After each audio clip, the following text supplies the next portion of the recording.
to you all, and welcome to the June 12th edition of Beyond the Headlines. My name is Colin Dowe, and I will be serving as your host, and I almost seem as though I need to apologize. It's been such a long time since I've been with you, a couple of public holidays and work travel, and it took me away from you for almost a month. But thank you very much for joining us, whether you're tuned in to GBN television or on GBN radio or any of our social media platforms. It's going to be an exciting evening this evening because I have the absolute pleasure of welcoming back the Prime Minister of Grenada, Honorable Dickon. Prime Minister, welcome to Beyond the Headlines again. Well, thank you very much, Colin. It's an absolute pleasure to be here, and let me say good evening to all of the viewers of Beyond the Headlines on GBN. Excellent. It's 11 days, I believe, short of a full year, that euphoric moment when you recognize you are Prime Minister of Grenada. And just share with us, how has life been as Prime Minister? Life has been good. I should probably start by saying I just came from a 2.5-hour walk in Menaka in St. David, and then I joined you here. So it was a nice evening, cool. There was a bit of rain earlier and refreshing. So in a sense, it's not always like that. That's perhaps part of the enjoyable nature of the job, interacting with the citizens, interacting with villagers, hearing from them, listening to them, and just sharing about the issues we need to address for them. But obviously it's been a pretty hectic year, pretty frenetic in some instances. But the transition, I think, in all has been pretty smooth. It's no doubt a steep learning curve, as we have not been in government before. Right. And we haven't been involved in politics, many of us, for a long period before either. But all in all, I would say I think most of, if not all of us, as MPs, senators and ministers of the government feel fairly comfortable with what we've been able to achieve in the short period that we've been in governance, and we look forward to continuing. You just mentioned a couple of hats, because there is the hat of the Prime Minister. Yes. There is the hat of Minister of Government with specific responsibilities, and then you are an MP representing the constituency of St. David. What are the work hours like? The work hours are long. I mean, there's no question about that. You have to be prepared to work long hours, hard hours. But also, I think if you enjoy it, it's not always work. I mean, going for a walk in a village and interacting with persons, yes, it's work, but it's enjoyable. So I don't really see it that way. I think the key thing, obviously, is to take care of your health, not just physically, but mentally as well. So you have to know when to take a break, when to disconnect, and when to spend time with your family and friends if you can manage it. But yeah, the work hours are long. I mean, there's no question about that. But I'm used to long work hours. I mean, in the private sector, I probably worked even longer hours than I'm working now. So let's just capitalize on that.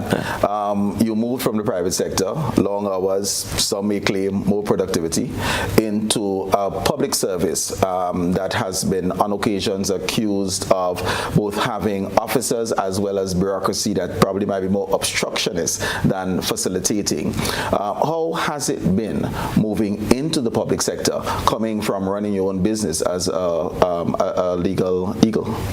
Well, clearly, decision-making is slower. It requires a lot more consultation. And almost every decision you make either requires the input of significant other ministries. So even if you're a minister of any particular ministry, invariably your ministry is required to consult with significant numbers of other ministries or departments. And then you also have to factor in the public, you have to factor in workers, you have to factor in trade unions. So in that sense, and naturally so, because you're dealing with the public ultimately, decision making is slower. There's no doubt that the public service has challenges. I mean, a lot of the rules date back to pre-colonial times, so the need to modernize is clear. And then I don't think that the human resource management in the last 20 years has been progressive either. So that has compounded the situation. But having said that, I think we are committed, obviously, to addressing some of those issues. They are not going to be solved all immediately. But I think overall, what we sought to do was to improve the I think, the mood and the tone of our engagement with the public service to make it clear that we're part of one team, not them against us. And I think we've seen the benefits of that. I certainly believe the morale, for example, amongst teachers is significantly better than when we entered government, and for the most part amongst most public servants. So I mean, things like paying the pensions bi-monthly, I think has led to significant improvement in recognizing that this is a government that is genuinely interested in the welfare of workers. But having said that, we are also satisfied, and I think we've demonstrated that the public service is capable of delivering and has been as productive as the private sector.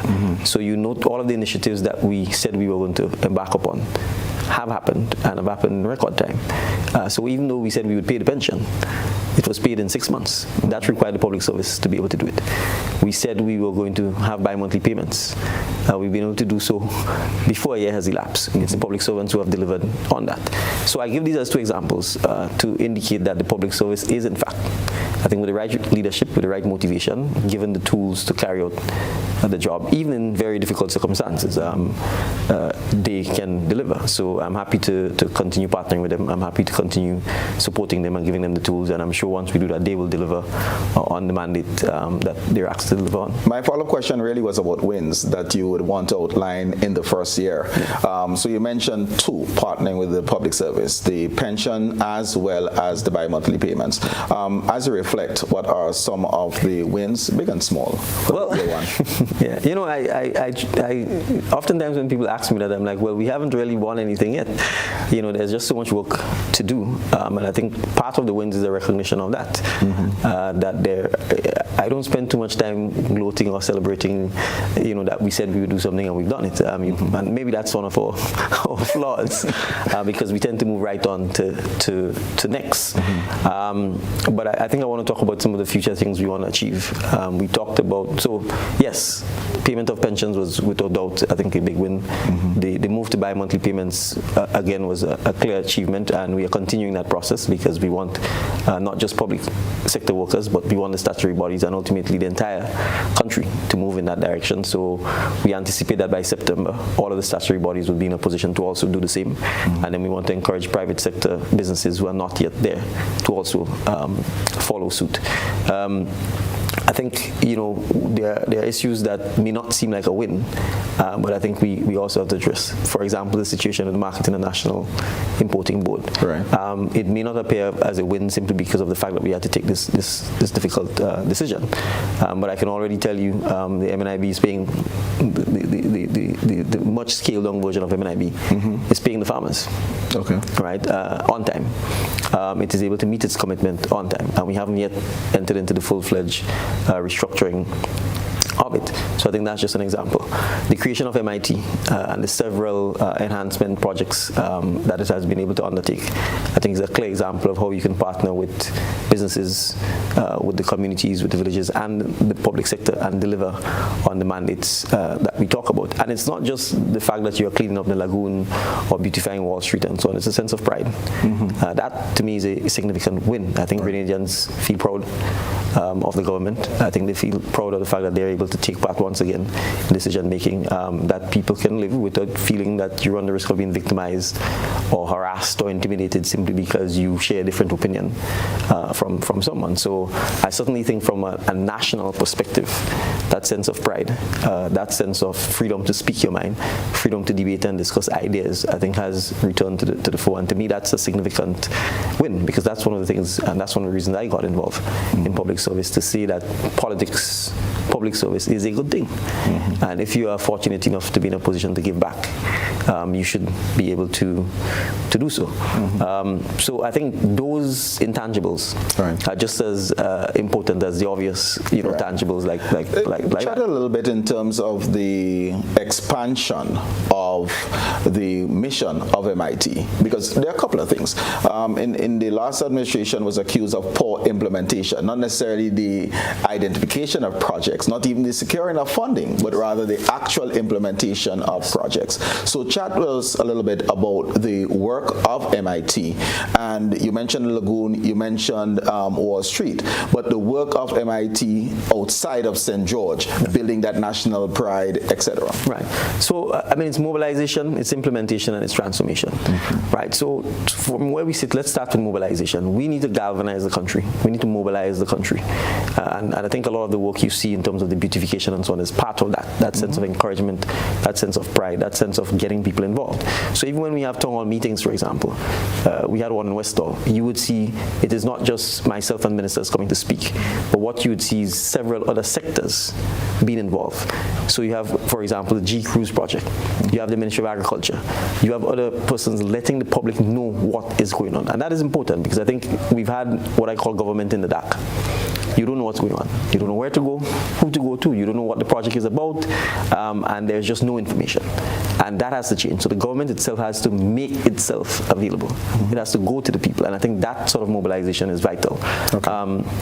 And that is why we have so much consultation, so much town hall meetings, because people need to know why we are doing what we're doing, when we're doing it, the expected timeline, so that they can hold us accountable. Right. And crucially, so that they too can get involved. So MIT is also a means for persons who wish to volunteer, who wish to help, who wish to get involved, to be able to go to MIT and be able to be part of that mobilization without becoming a government worker, without asking for anything, but just wanting to serve your country. Implementation is the big one, because the challenge we've had really is just that. Part of it is a lack of will as in leadership to implement. Part of it is a culture, and part of it is structural, in that I talked about the fact that many of the rules that govern the public service predate independence and really is not suited for a modern public service. And so the ability to implement means we have to be prepared to hold ourselves accountable. We can't say it's okay to get funding for a project and then simply not implement the project and lose the funding, because the country loses credibility. Donors, lenders simply would not want to have anything to do with you again, because you're asking for help, or you're asking for loans, you get the loans, and then you don't implement the project. Right. And so we recognize a number of things have to happen for us to be able to implement, and I'll give an example. A lot of the projects are infrastructure or depend on some component of infrastructure, but you have no procurement officers. You have no project managers, right? And that's because we have not invested in our people. We have not trained them. And obviously, if you don't see the importance of implementing, then you don't see the need for training project managers or procurement officers. And so those are some of the things that we've begun to work on. So for example, the World Bank recognized that as well, and in conjunction with them, we've begun the process of training as many, I think somewhere between 10 and 12 procurement officers, with the aim of having them attached to specific projects. Okay. Because that's one of the challenges we find with the implementation. We don't have officers who understand the procurement requirements of CDB, of the World Bank, of the IMF, or even where people give you grant funding. Right? Project managers. Because you need people who understand that skill and who can design, monitor, implement, and correct as we go along. Again, there's a significant lack of capacity in that regard. And so that is also part of what we have to do in terms of identifying and training and recruiting and paying sometimes, or being creative with our remuneration. And those things have to happen. The other part as well is to keep us honest. We have to have peer review. If, as the Minister of Infrastructure, I said we're going to have a project done in 6 months, MIT is going to come in at the halfway stage and say, Prime Minister, you said this was going to be ready in 6 months, 3 months has passed, and you haven't even scratched the surface. You're not going to make it in 3 months, so let me help you. And we have to be prepared to take that help, because at the end of the day, it is for the success of the government. Now, and that requires interministerial cooperation. And sometimes ministries, sometimes public officers, sometimes permanent secretaries, sometimes ministers become territorial. Right. But I always say you don't need to own failure. There's no need to fight over territory if all you're going to get is failure. So if you need the help, accept that you need the help. If you are not meeting your own performance criteria, accept that you need the help. And MIT is designed to come in and help and show you up. It may not always work, but we feel satisfied that we need that push all the time, because it's easy to become complacent. Right? And I think given the poor implementation that we've had, we have significant work to do. So really and truly, MIT is just started. And as I said, structurally, we also have to look at whether or not in each case, when we need to deliver, it must be through the public service, or whether we can have PPPs, public-private partnerships, or whether we can have a combination of all of it. The public service, NGOs, volunteers, that sort of thing. Because to get a lot of what we need done, we will need more than the public service to be able to be successful in implementing a lot of these projects. Okay.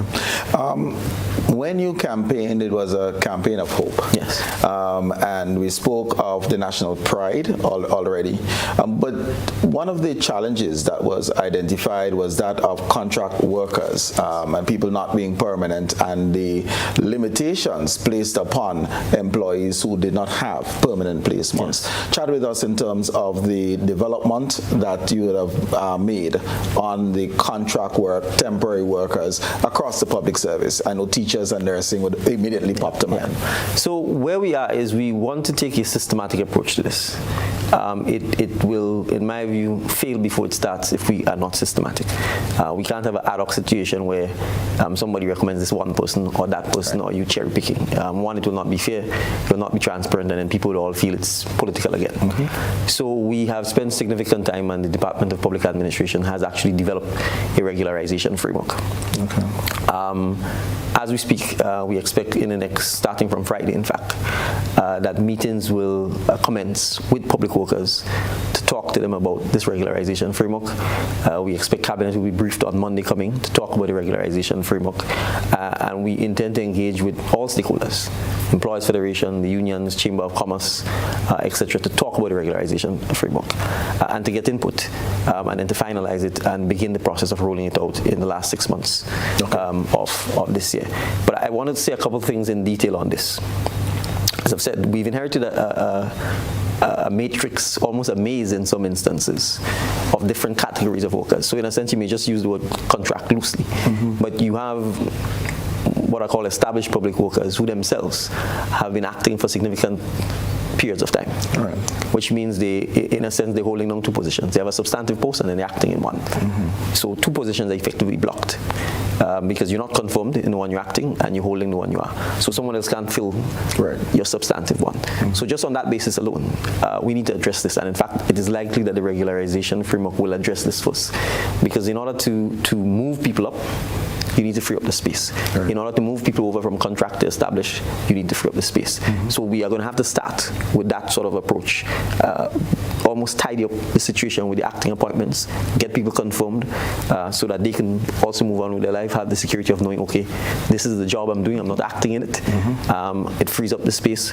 Someone else could then fill the position beneath them. And by doing so, you create that space. So it is going to take some time, and it's going to be a process. The other thing that is important to point out is this. It is only established positions, or what I call established public servants, who are entitled to the current pension system that predates the independence of the country. Right. That is a pension system that is funded purely by the taxpayers.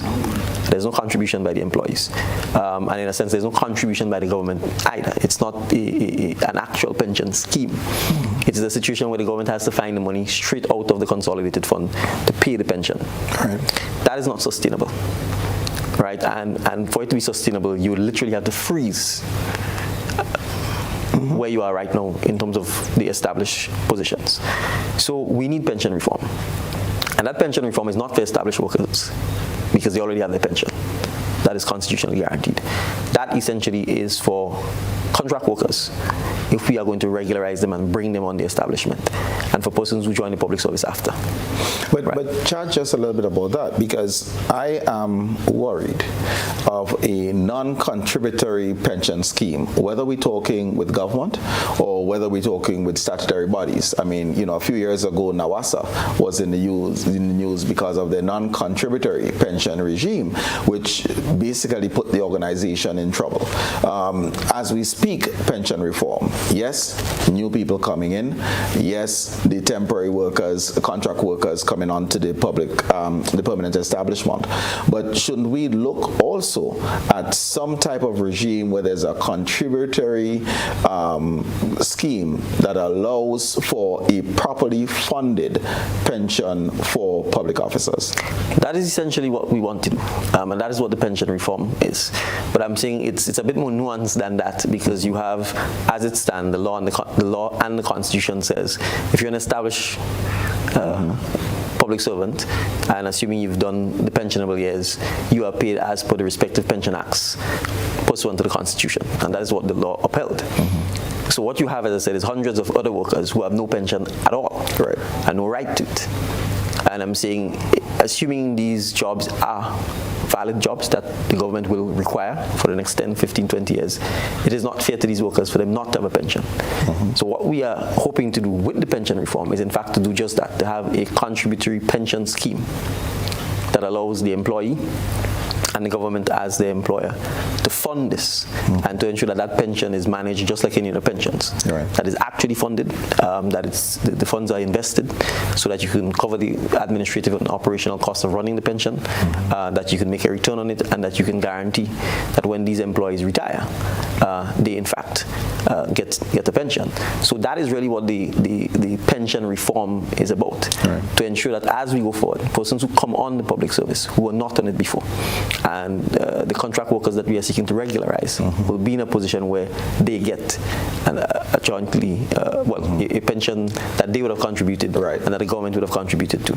And ultimately, while we're talking public servants here, we want the country to be in a position where, as much as possible, all categories of employees, including those in the private sector, are in a similar position, because the challenge we face is that if people retire and they do not have a pension or some sort of savings scheme, they will retire into poverty. And you know the risk as you get older, healthcare issues, etc., etc. And therefore, that is part of the challenge that we face as a country. So the education, it's not just within the public sector, but I think throughout the nation, in terms of why it is we need to have pension, retirement, saving schemes, to ensure that when people retire, they can at least enjoy the same standard of living, or that it doesn't drop dramatically and plunge them into poverty. I know that you said the consultation with the public officers will begin on Friday and Cabinet will brief on Monday. Any idea, is it the initial thinking that monies will just be paid into the NIS, or will it be through a separate mutual fund, recognizing that we already have the NIS portion of Social Security / pension guaranteed? Right, so the briefing is on the regularization process, but the pension reform itself. So we have two committees. We have a committee dealing with the regularization process, and we have a pension reform committee. The pension reform committee, Cabinet has approved the retaining of a consultant, because designing a pension scheme requires people with the expertise, the actuaries and so on, to do so. So we are in the process of finalizing the contract. I think the consultant has already begun to work. We expect that in 60 days we will have his recommendations as to the design of the scheme. And obviously when we have that, there'll be further consultations on that process. And we're hoping, ideally, because we set ourselves the 1st of March 2024 to deal with the pension reform. And we believe that could tie in nicely with our process of beginning the regularization of workers in the next 6 months. Okay, all right. Let's switch a little bit to healthcare. We noticed that Grenada basically successfully navigated through the challenges of COVID-19. But when your government came into office, in your first budget, you pledged an additional $17.1 million to healthcare, emphasizing health and wellness. In the first 6 months, 1 year in office, but 6 months since the budget took effect, what are some of the achievements by this additional investment in terms of healthcare? All right, well, let me start by saying a couple of things. One, I think everybody knows we've got significant human resource challenges in the healthcare sector. And I think both from an appreciation perspective as also a signal that we are serious about addressing those issues. You would recall we agreed to pay each nurse, regardless of whether it's a nursing assistant, a nurse or registered nurse, $500 extra per month, which is a significant increase on the emoluments by any stretch of the imagination. And that was, I think, first and foremost, the signal, the intent. The second issue is we have been negotiating in earnest and doing a lot of preparatory work, looking at a potential site for the new hospital. We are hoping that we can conclude this quite quite soon, so that we'll be able to say to the public, this is the likely site, because the government has engaged in necessary contractual arrangements to get the site under government control. The third thing we've done, and we expect that we will have an announcement shortly on it, is we have, after extensive discussions and extensive back and forth, gotten to the point where we believe we should sign off shortly on the contract with JIPA to continue the work on establishing the national health insurance. And I expect that the announcement will be made in the next 10 or so working days. But there's one aspect I think I want to talk a lot about, which is the healthcare situation in Grenada isn't going to be solved purely by the construction of a hospital or purely from a public sector approach. We need significant investment by the private sector in the healthcare. And that is one of the things we've been encouraging quietly. We are at the point where we will be signing a MOU. I didn't ask permission from him to disclose his name just yet, but I'm sure once the MOU is done, he would be happy to publicly say so, with a former, well, not former, alumni of St. George's University, who intends to set up an OBGYN clinic here. He's done significant work. He's acquired the site. He's renovating the premises. He's bringing in his equipment, and we will enter into an MOU with him, and then a contract that will allow us to have these additional services. We've also been supporting some of the local entrepreneurs who've gotten involved in the healthcare business. And remember, healthcare is not just when you're sick and you're in a hospital. Right. It is everything preparatory. It is everything after. We've also had significant work done in supporting some of the diaspora who come in to provide additional services to help us with healthcare. So, for example, there's a group out of Canada which comes to Grenada quite often to provide dental support. They will be here shortly. They are going to Carriacou this year. We're facilitating this. As you're aware, 3 weeks ago, we had a Palestinian brigade that came in and did significant surgery at the General Hospital.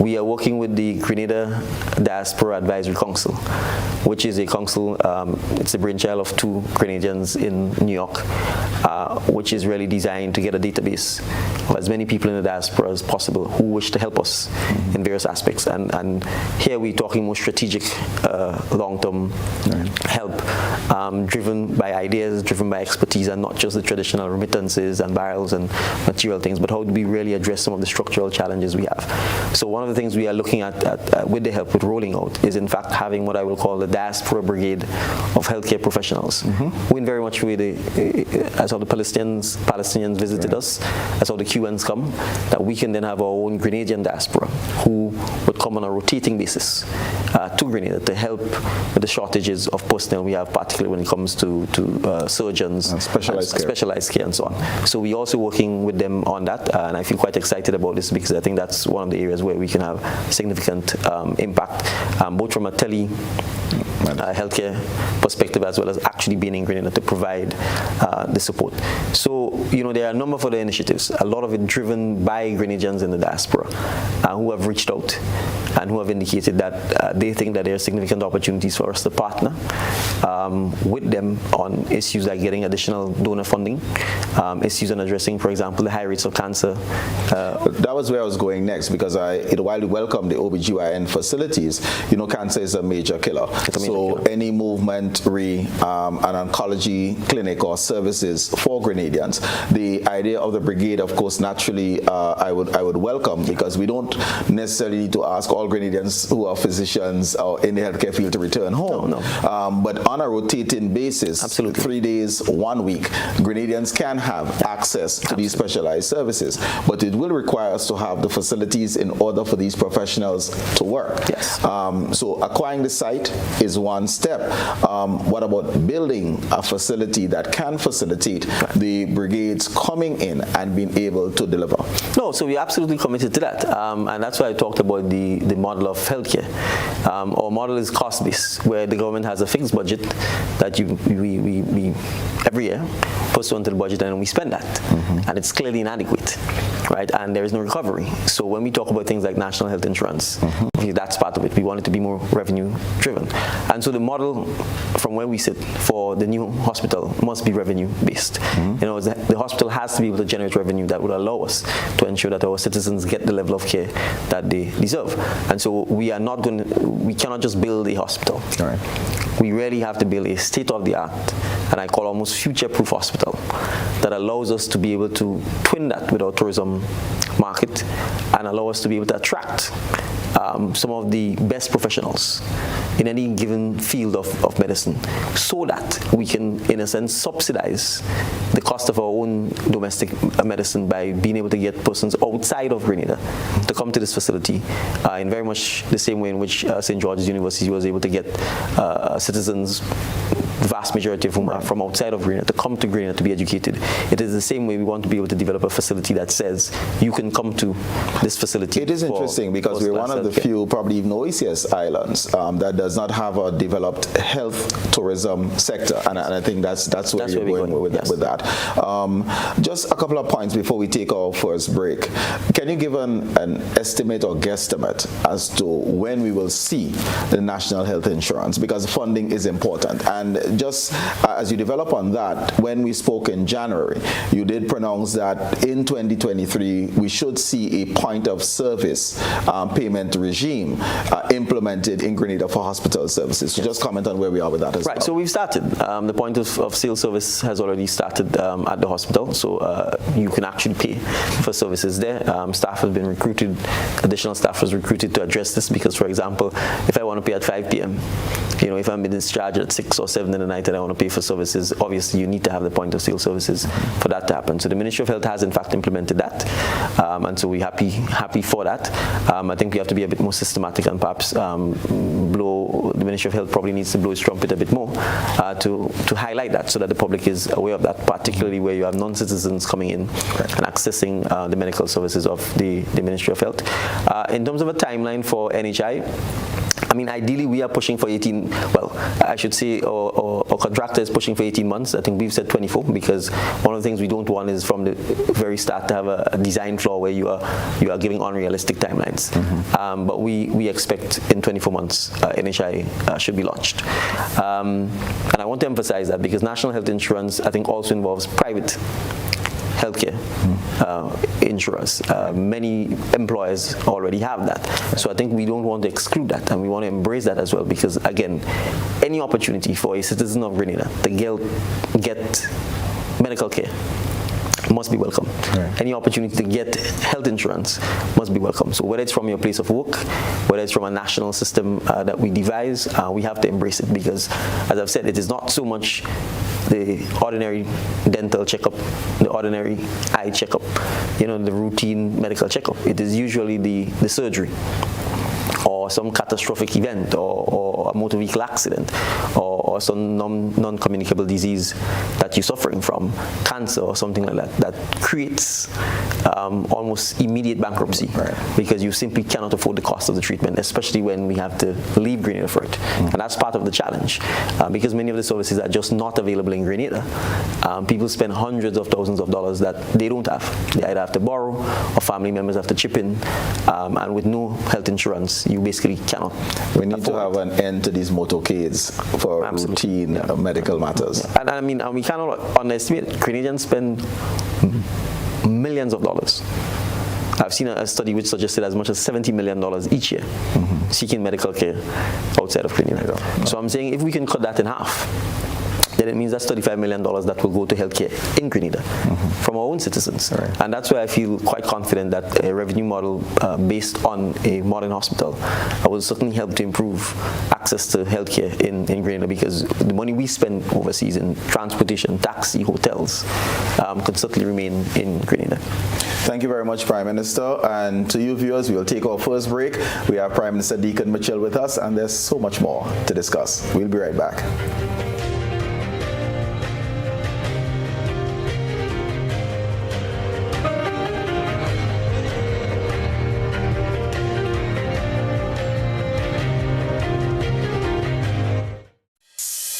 Your dream home is taking shape right before your eyes. From the foundation to the roof, every detail is carefully crafted to bring your vision to life. With ACB Grenada Bank's mortgage loans, you can turn your dream home into a reality or unlock the power of your home to empower the next generation.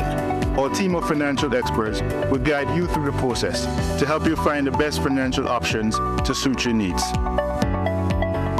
So, whether you're a first-time home buyer or looking to upgrade your current one, trust ACB Grenada Bank to make your dream home a reality. Contact us today to learn more. GRENLEC Community Partnership Initiative.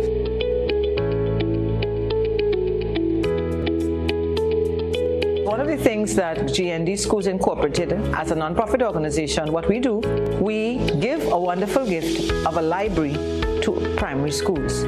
To date, we have given 25 libraries away, and we are building the 26th in partnership with the GRENLEC Community Partnership Initiative. We are building in Dowe even as I speak.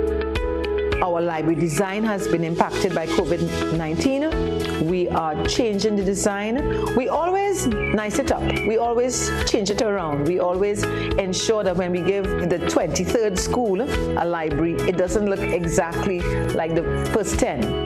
And now that we reach number 26, we are looking at more standalone single seating. We've changed that model. We've also changed some of the actual physical accessories in the library, and we are also looking at new prototypes, different prototypes of furniture to make our libraries dynamic and ever-changing and vibrant. It is the second grant that we would have got from GRENLEC Community Partnership Initiative, and we're really, really thankful to GRENLEC for that. We were able to build a 625 square foot library at the Calais Government School, and now we are so very grateful that we are doing the same thing in Carriacou at Dowe. GRENLEC, energizing our community.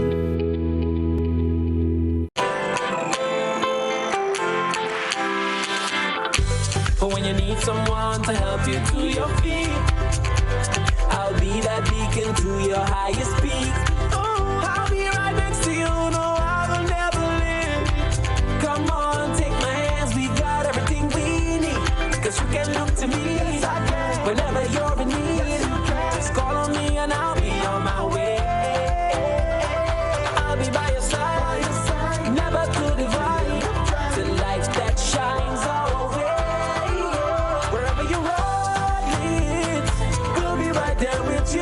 road leads, we'll make your dreams come true. Next time, next time, next time, next day, Nexa Credit Union, with you wherever your road leads. Grenada, get ready for the biggest Calypso clash of all time as Grenada takes on Trinidad at the 17th annual Hubbard's Legends in Concert, Saturday, July 8th, Grenada Trade Center from 7:30 p.m. Just show me the will you'll get from your father. Our partners, Hubbard's, Grenada Paper Products, Granville Credit Union, Biden and Miners, Gittins Healthcare, Grenada Broadcasting Network, Guardian General, Spiceside Imaging Center, Western Union, The Agriculture Shop, Clear Vision Eye Center, Springs Food Mart, Dollar Savers Auto Part, Rise and Shine Supermarket, Classic Lighting, Victory Bar, Budget Marine, Dean's Mattress, Grenada Trade Center, Creative Do It Best, Grenada Distillers Limited, Catwheels Stationery Service, Blue Bubbles, PA, Rentals and Event Supplies Company, Dana's Tasty Food, and City Inn. Please be seated by 7 p.m. because this one will be epic.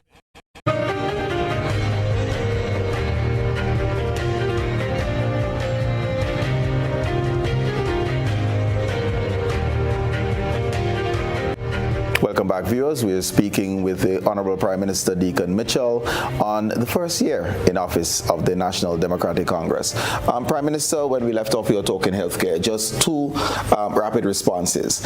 Upgrade or expansion of services, Maribo, because the people of St. Andrew and certainly within the northeast part of the island, their healthcare system is important. And then there was $500,000, I believe, budgeted for the revamping or or re-establishment of some facility to replace the Carlton home. Just comment on both, please. Right.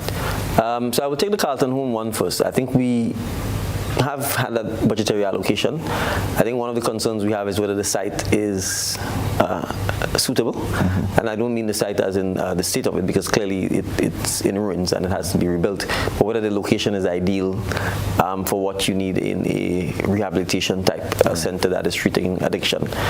So I think we have to make a policy decision on this. We've had some debate, we have not concluded on it, so that's where we are with it, because I think there is a concern that a facility like this perhaps should not be so readily accessible to the main road and to supermarkets where you can get things like alcohol and those other things. But we also have to be practical, because finding a suitable site may not be that easy. The government actually doesn't have a lot of Krong lands left. So that's where we are. With Maribor, and some of the other health facilities, as I was saying to you during the break, it is not, yes, some of the facilities clearly need upgrading, clearly need improving. But the main challenge to our healthcare system here is HR. Right, is getting sufficient nurses, sufficient doctors, and sufficient technicians who can maintain a lot of the equipment that we have. In many instances, for sophisticated equipment, you have to sign a service contract with the supplier, who has to come in to service the equipment. And so that poses a major challenge, and it also means significant revenue continues to leave the country for maintenance of equipment. So that is a challenge we have to solve. I think from a numbers perspective, it means we are going to have to invest from an education and from a training point of view in far more numbers, almost as a deliberate policy decision. Also to prepare us for when the new hospital comes, because you clearly would not want a situation where you then still have to go and import all of the labor for things that we fail to train our people to do or fail to educate them to do. So I think that's the challenge. The demand for healthcare versus the supply of healthcare practitioners.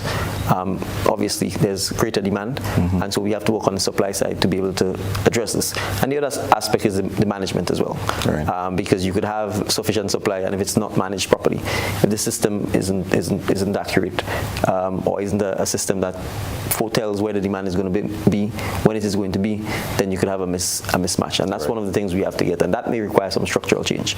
I mean, the current healthcare system in Grenada is that everything is more or less managed from the Ministry of Health. And in a general public service situation, I think we may need persons with specialist background in healthcare management. I don't mean a doctor or a nurse, but someone who understands how you run a hospital. What are the issues you need to address? How you training in health services administration, health economics is actually an important field and an emerging field as well. So I think we would need some specialists in those areas who study, who understand that. And I think the diaspora, I'm sure, the Grenadians in the diaspora could help with as well as other potentially legal and structural changes. I think we are looking at whether, for example, it may not make sense to proceed, as had been contemplated many years ago, with statutorizing of the hospitals, so that there is perhaps more flexibility in terms of response time, in terms of management, and I'll explain why. When a request is made for human resource in the healthcare sector, that has to go through the same normal process as it is for, let's say, someone in an administrative position in the Ministry of Finance. Now, depending on what you're dealing with in healthcare, you need almost an immediate answer. And by the time you go through that sort of bureaucratic process, there could be significant consequences in terms of loss of life, in terms of injury, in terms of inadequate medical care. And I am not so sure that the bureaucratic public service, in terms of how it is set up, should really be addressing a part of life and death situations. So those are things obviously we'd have to consult on widely and deeply, particularly with the medical and health and allied practitioners profession. But I think the time has come for us to do so and to ask ourselves whether simply having a Ministry of Health which attempts to manage psychiatric hospitals, general hospitals, all of the primary medical facilities, manage the nurses, all of that, whether that structure is suitable or not. And if it's not suitable, then we have to be brave enough, I think, to make the changes, to find the most suitable structure to be able to address that. And I think, alacrity of decision making is one of those things. And as you say, health economics is also one of those things. Okay. Let's just switch to the economy. CBI, it's always in the news. Yes. How is our CBI program performing as it relates to budget? And I would also want you to address the fact that the U.S. Congress made some adjustments to the E2 visa implementation or issuance for Grenadian citizens. So please address whether we were probably too aggressive in waiving the E2 benefit of a Grenadian passport as we marketed our CBI program. So I will start by saying the CBI program is doing quite well. It has, for the first quarter of the year, exceeded the budgetary projections quite considerably. We would have had quite a backlog of applicants in 2022, 2021, partly because of the fact that Grenada was one of the only islands that was processing, at least openly, admitting that it was processing Russian and Belarusian applicants. And so naturally, there was a bit of a windfall in terms of the number of applicants, and the former administration had not taken any steps to beef up the resources from a human resource perspective or from a technology perspective to treat with the increase. And so we've been working through this. The unit itself was also, in a sense, leaderless because there was an acting or interim CEO and not someone substantively performing the role of CEO. We've since appointed Thomas Anthony, who's a veteran in the business, very credible, very well known, and very well respected. He's been in here for the last month and a half or so, and I think his presence has already been seen in terms of making significant changes and improvements to the efficiency. So we are treating with the backlog. I think we've begun to make some significant improvements there. Believe it or not, Grenada itself has never marketed its CBI program. The marketing has been done by industry players, by developers, by agents, etc. And to that extent, it would be industry players who would have discovered that if you are the holder of a Grenadian passport or a citizen of Grenada, that it entitles you to an E2 visa in the US. And so for countries like China and India, where just getting any visa, much less an E2 visa, is probably a 10-year wait, certainly it does become an attractive proposition if you are interested in the E2 visa. But I don't know that we have data that suggests that large swaths of the persons who've applied for CBI citizenship or done CBI investments actually go on to pursue. Why do you believe the adjustment then was made? It has nothing to do with Grenada. I mean, people, if you did the research, this is a small line in a much larger bill passed in Congress. That had very little to do with it. In fact, my research tells me that Portugal, as you're aware, also has a well-known CBI program. And Portugal did not have the benefit of this visa. And so the change in the law was really designed to allow persons who have Portuguese citizenship acquired via CBI program, if they reside for 3 years in Portugal, to be able to acquire an E2 visa. And the effect of that change in the law is that Grenada, which already had that status as a result of our treaty arising out of the American intervention back in 1983, its status sort of unwittingly was changed so that if you...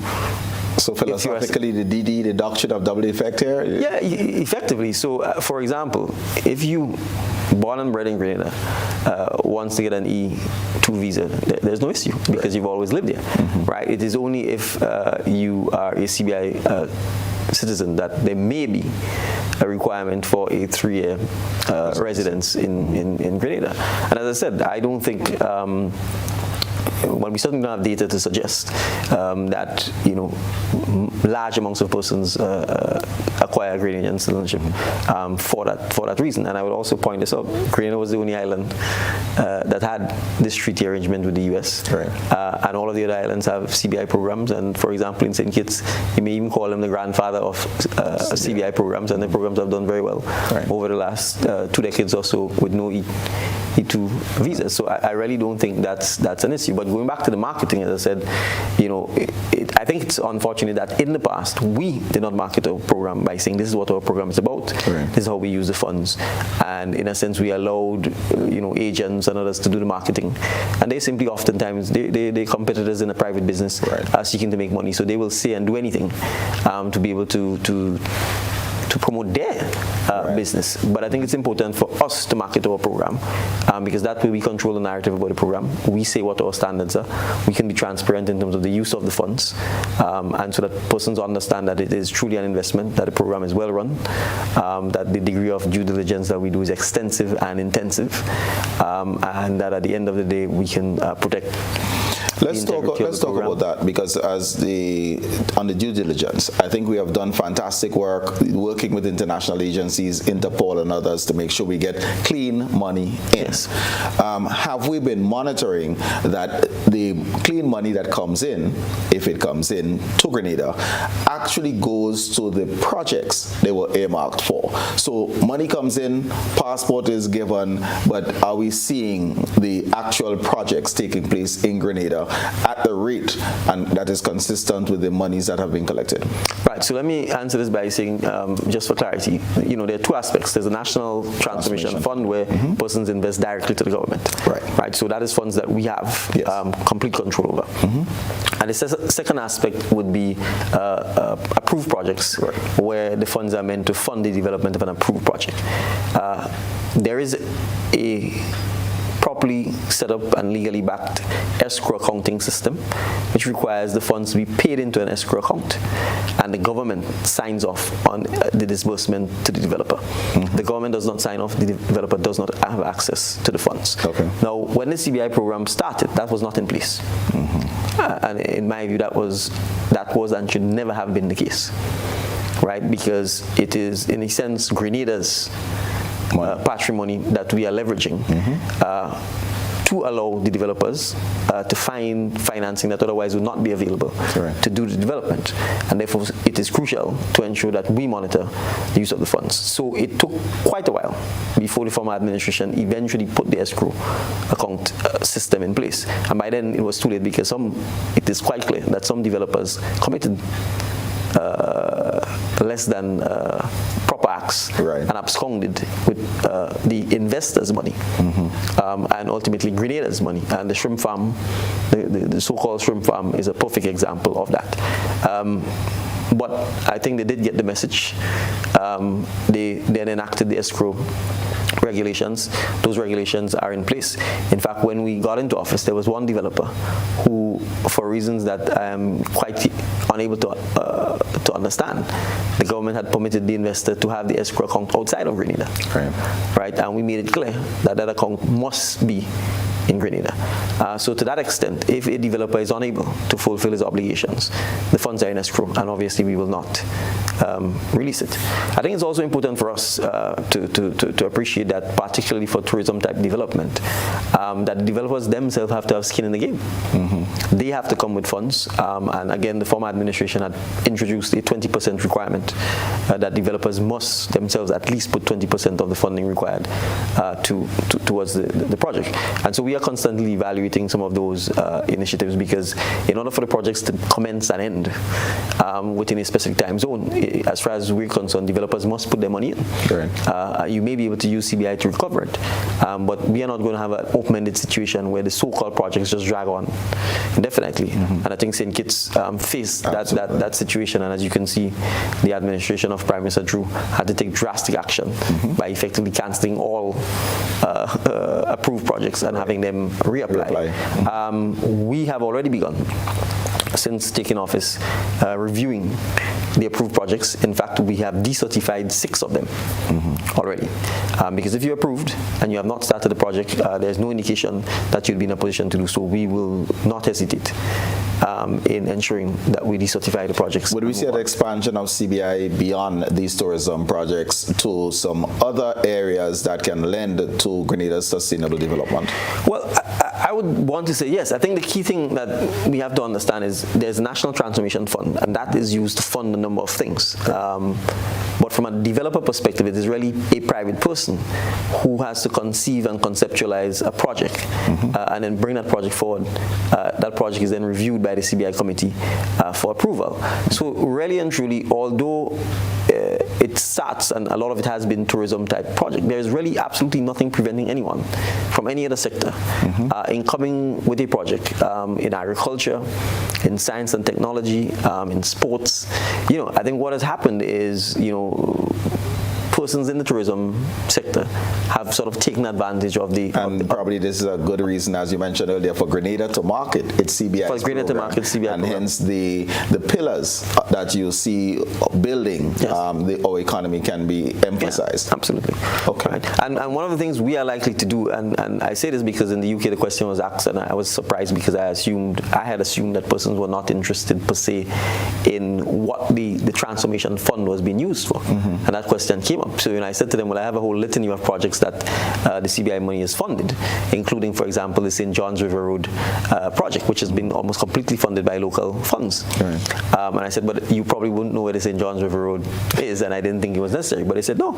And then it reminded me, the person said, well, we are citizens of Grenada. Right. And you can find almost anything on Grenada online. So I could, in fact, find out where the St. John's River Road project is and to see whether or not, in fact, the government is funding or doing work there.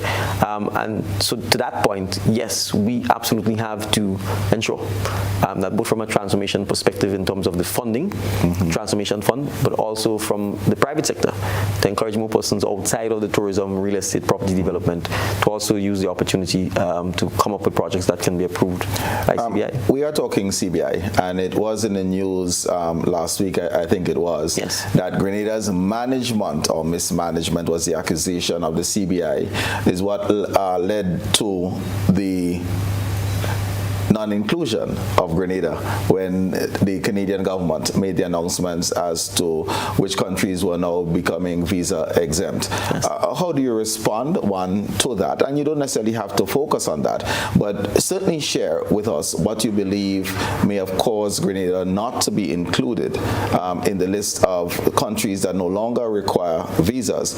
And was there a sidebar that took place in the Bahamas during the CARICOM heads of government meeting when Prime Minister Trudeau was down, that you probably might have been out of the room and could not lobby as strongly for Grenada's inclusion? No, so let me say that by the time Prime Minister Trudeau got to the Bahamas, he had already announced that the Canadian authorities would be saying what their position is on the issue of visa waiver requirements or electronic authorization to enter Canada. So frankly, the meeting in the Bahamas would not have changed the course of what the Canadians were going to say. So in effect, at the meeting, we were told that in the next several weeks, Canada would announce its position. So that did not change that. Two, I would prefer not to say why the Canadians did what they did. I think it's really for the Canadians to speak to that, and I am not going to speculate. Right. Thirdly, no, it is not because of Grenada's. I can say this certainly. Well, first of all, our CBI program, at least since we've been in office, has not been mismanaged, and it is not because of that. As you're aware, several of the countries which are included on the list, St. Kitts, Antigua, have CBI programs, and I'm sure if you do a search of potential scandals around CBI, you may find Grenada doesn't feature highly on the list. But I want to go back to the fact that Grenada once had the visa waiver requirement and why subsequently it was imposed. And it is the former administration's complete mishandling of the offshore sector, which was a complete and utter disaster that created the situation. And Grenadians have regrettably had to live with this at significant cost and inconvenience over the last several 15 or more years. Right? So from where we sit as a government, we will certainly be doing everything to continue lobbying for Grenadians to resume visa-free access to Canada, or at at least the electronic travel authorization to Canada. In the interim, the Canadians have pledged their commitment to having more frequent visits to get the biometrics, because that's one of the main concerns. It's not so much that you have to get a visa, but the fact that there is no visa processing center in Grenada, and there is in St. Vincent, St. Lucia, Trinidad, for example, and you have to take a plane and go to one of these places, incur the costs, the hotel, etc., just to get the biometrics done. So we certainly will continue working with our Canadian partners to address whatever issues they may have, to satisfy them that Grenadians are persons who, I think by all accounts, when they do visit Canada, or for those who've migrated to Canada, have been upright and contributing citizens who have reached the high heights of all Canadian society that Canadians themselves could be proud of. So we are quite confident that when the next opportunity arises for a review of Canada's visas waiver requirements, that there ought not to be any reasons why Grenada should not be included on the list. Okay. You mentioned, well, I raised the CARICOM heads meeting. So let's just go some regional conversations. I know that you've been very busy with speaking engagements, one of which you're the featured speaker at the annual meeting of the Trinidad and Tobago Manufacturers Association. Has anything come out of either that speaking engagement, Trinidad being our closest neighbor, or just relationships between our islands within the region? We can start off with Trinidad, but just other bilateral engagements and partnerships that you can speak to as a CARICOM. Right. So yes, in fact, arising out of my speaking engagement with the Trinidad and Tobago Manufacturers Association, a delegation led by the Minister of Trade for Trinidad, in fact, subsequently visited Grenada and met with a number of stakeholders, a number of business personnel in Grenada. I think as many as 50 different businesses where various partnerships were explored. And so that economic partnership, that business hub between Trinidad and Grenada continues. And we think that significant number of private enterprise in Grenada would have benefited from the engagement with our Trinidadian counterparts. On a bilateral level, as you are aware, our relations with Trinidad is quite close, and we continue to deepen that. I should point out that on a multilateral level, CARICOM will be celebrating its 50th anniversary. The Treaty of Chaguaramas created CARICOM. Dominica is the incoming chair of CARICOM, but Dominica graciously agreed, in light of the fact that CARICOM would be celebrating its 50th anniversary, to have that occasion marked in Trinidad. So on the 3rd and 4th of July, CARICOM heads will be gathering in Trinidad to mark the 50th anniversary of CARICOM. At the cabinet level, we discussed, as was proposed by CARICOM, that the 4th of July should be made a national holiday in commemoration of the 50th anniversary of CARICOM. The Cabinet of St. Kitts has already proceeded to do so, and we are happy to join with our brothers and sisters and other CARICOM countries in celebrating CARICOM, because despite its shortcomings, despite some of the challenges, I think we all will agree that we are better off together and united and continuing to forge ahead for the many challenges that affect us regionally, than try to go it alone. So we certainly want to celebrate and mark the accomplishments of CARICOM. There are many, and we do recognize the need to continue forging stronger relations within CARICOM, within the OECS as well.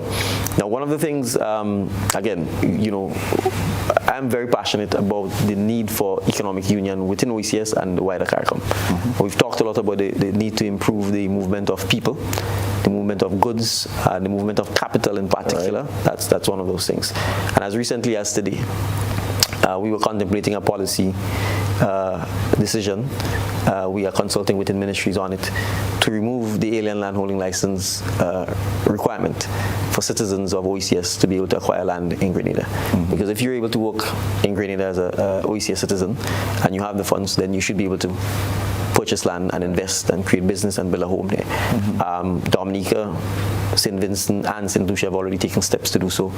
We are happy to join with our brothers and sisters there in doing so, and we expect that in the Leeward Islands a similar similar approach will happen. But we are very keen on beginning to dismantle some of the artificial restrictions that we cling on to that I think has hindered economic development within the OECS. And I have to say, if it's a coalition of the willing, even if it takes one by one, we have to do so. And I think from Grenada's perspective, we'll be happy to lead on some of those issues. Transportation, Prime Minister. Transportation. I travel for work. And it's a nightmare. It remains a nightmare, both in terms of access and cost. Yes. Where are we? So, as I'm sure you may be aware, we've had some intense discussions within the OECS, first and foremost, about the state of our intra-regional travel, obviously, with the almost complete demise of LIAT. We've had some extensive discussions with the CDB on that as well. No doubt it is challenging. As you're aware, LIAT has significant challenges. Intra-Caribbean has been playing a supporting role. The government of Grenada has been very vocal in its support to try and ensure that at least we have some access. We've tried to encourage our colleagues in the OCS as well to support. I know St. Kitts has been doing so. But the truth is it requires some private sector investment as well. There is no way the government alone can provide this. And so what the Caribbean Development Bank was seeking to do is to present all options, from a fully funded regional state-owned enterprise to one that we partner with, or to a combination of just trying to leverage different assets. It is without question going to be a long, slow, difficult climb. But we have to continue advocating. And I think, again, the more we can spur economic activity amongst us, is the easier it becomes for private sector persons and even governments to justify the spend on regional travel. And we have to also look at potential creative ways. At the CARICOM level, some discussions have been held as to whether we can look at boats as opposed to speedboats. I say speedboats as in fast ferries. That is ongoing because, again, it has to be funded. The management structure, so we've looked at potentially Guyana, Trinidad and Tobago, Grenada, St. Vincent as a potential cluster, and then with a northern cluster. Trinidad and Tobago is leading those discussions, and again, we need to look at funding as to whether we can find external partners who will be able to help with that. But I'm not going to pretend it is not proving to be an easy thing to improve significantly. I know Caribbean Airlines as well has been looking at the options of perhaps some smaller planes to see how we can service. This was raised with me by Prime Minister Rowley when we had the symposium on crime as a public health risk. It is something we will pursue further discussions about to see how we can do it. But from Grenada's perspective, we are keen to do almost anything we can to try and improve the airlift to and from Grenada, certainly at a regional level. All right, thank you very much. I should point out, though, quickly, let me just say this. Yes.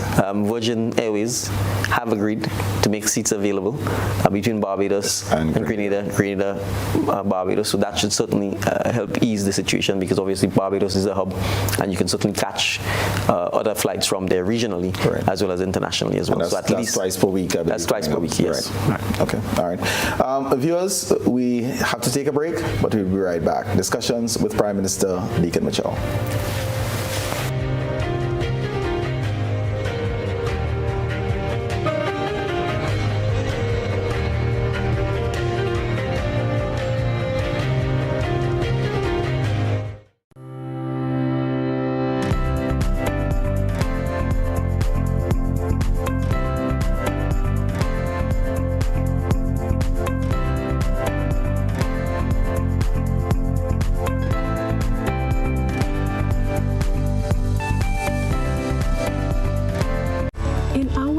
The world, we need to be prepared for natural disasters like storms and hurricanes, even outside of the season. I'm sure you'll agree that keeping our loved ones, homes, and businesses safe is important. So, I came up with a few quick tips to help you stay safe. Familiarize yourself with your electrical panel, as it may be necessary to switch off the power during a storm or flood. Make sure you install a transfer or isolation switch to prevent your generator feeding electricity to Grenlec's line. If trees are too close to power lines, call Grenlec at 237 for advice. By following these easy steps, you will be well on your way to being hurricane ready. Don't be caught off guard by natural disasters. Prepare now. For more information, visit grenlec.com.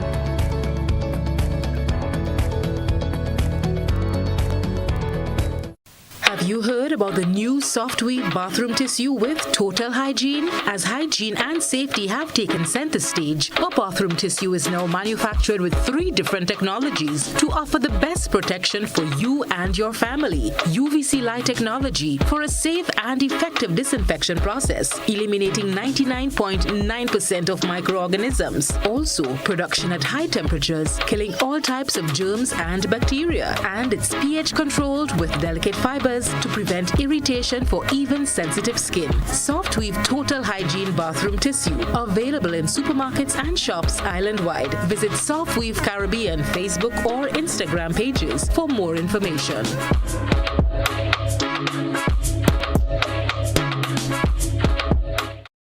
Do you have muscular pain that no one can find a solution for? Are you tired of taking meds for joint and other pains? Hills and Valley Medicare Center on Grenville Street, St. George is here to help you heal. We will help you map a path to your full recovery. Visit us Monday to Saturday for a consultation with our on-site doctor, physiotherapist, and massage team. You will be glad you did. Our Medicare Center, a proud member of the Hills and Valley group of companies. On the hilltop or in the valley, we are with you wherever life takes you. Hills and Valley Pharmacy. Your health is our business.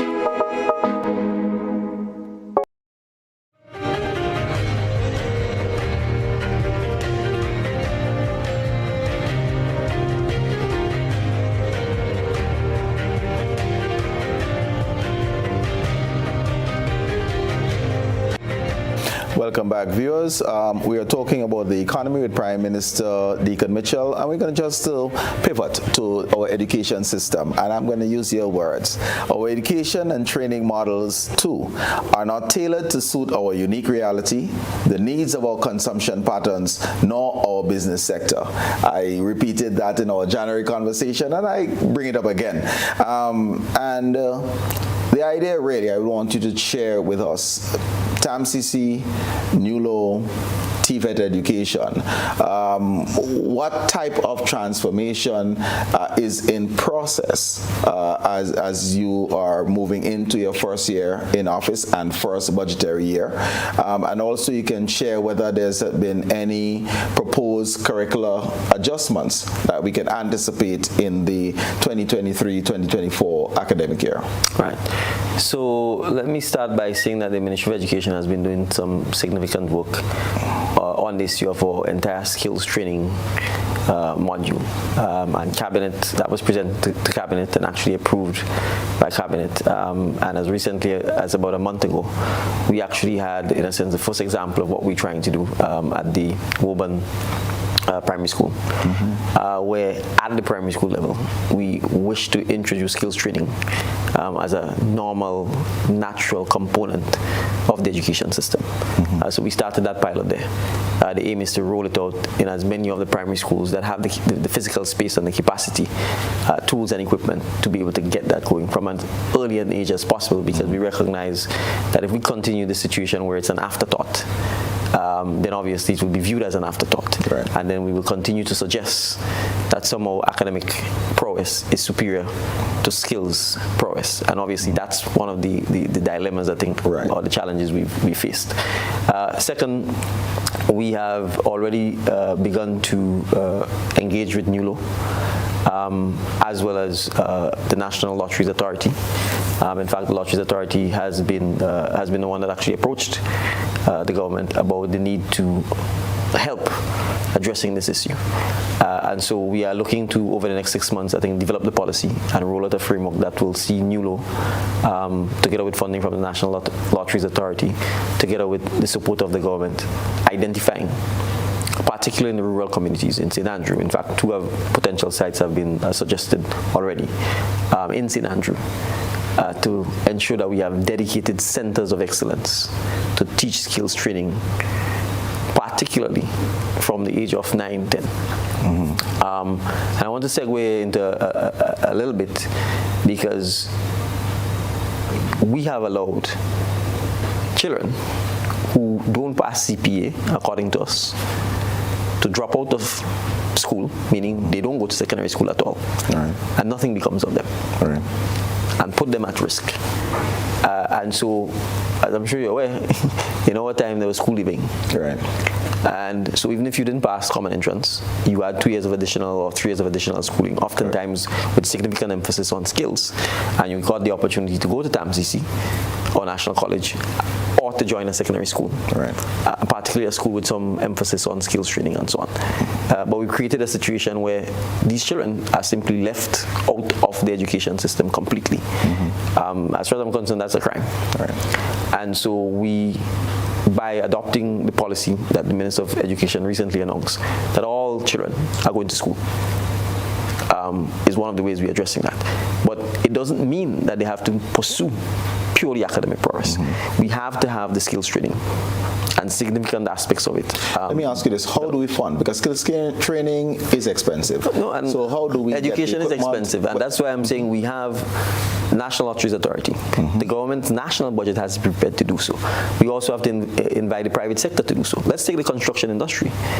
Now, the beauty about skills training is that you don't have to do it for 10 years and 5 years.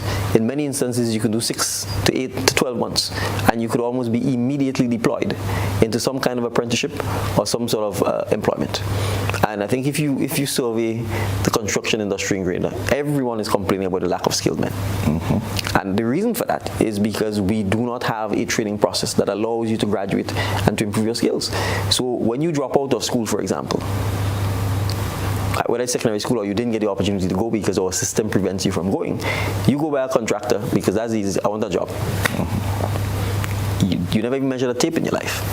You never use a hammer. So what they tell you is go and work as a laborer. Basically an unskilled job. Carry buckets of sand, cement, etc., etc., etc. Right? Stuff that really machines could do quite easily, because that's where you're going to have to start. And it is only through sheer grit and grind, probably, and hopefully if you have a contractor who has consistent enough work, that you will probably move or learn how to do some carpentry, learn how to do some tiling, or to do some masonry and so on. It is purely on the job. I am saying those things should be taught at school, so that when you are deployed with a construction company, you are coming in at the level of mason, you are coming in at the level of carpenter, you are coming in at the level of tiler rather than labor. Right? And that is the challenge we face. And I'm saying it's significant because what has happened, Colin, is that, I'll give an example. When you see the amount of work permits that we are signing here for electricians, for plumbers, for AC refrigerations, for carpenters, it's mind-boggling. To build hotels and so on that are being built. Right? And that is because, and that's a classic example of why I say our education system, in many respects, does not match our reality. We could take another sector, the marine industry.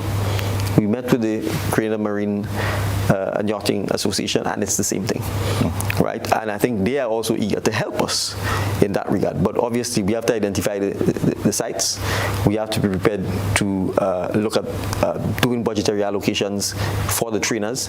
We have to train the trainers because in some respects, we probably don't even have people with the expertise. Correct. So if that means importing, if that means sending people to train, we have to be able to do it. You know, we have to recognize education doesn't begin and end. It never ends. We have to learn, relearn, unlearn, and keep going. And so from where we sit, I was speaking with His Excellency the Ambassador to China, and it's the same thing he's saying. In China, there is a shortage of skilled men and women.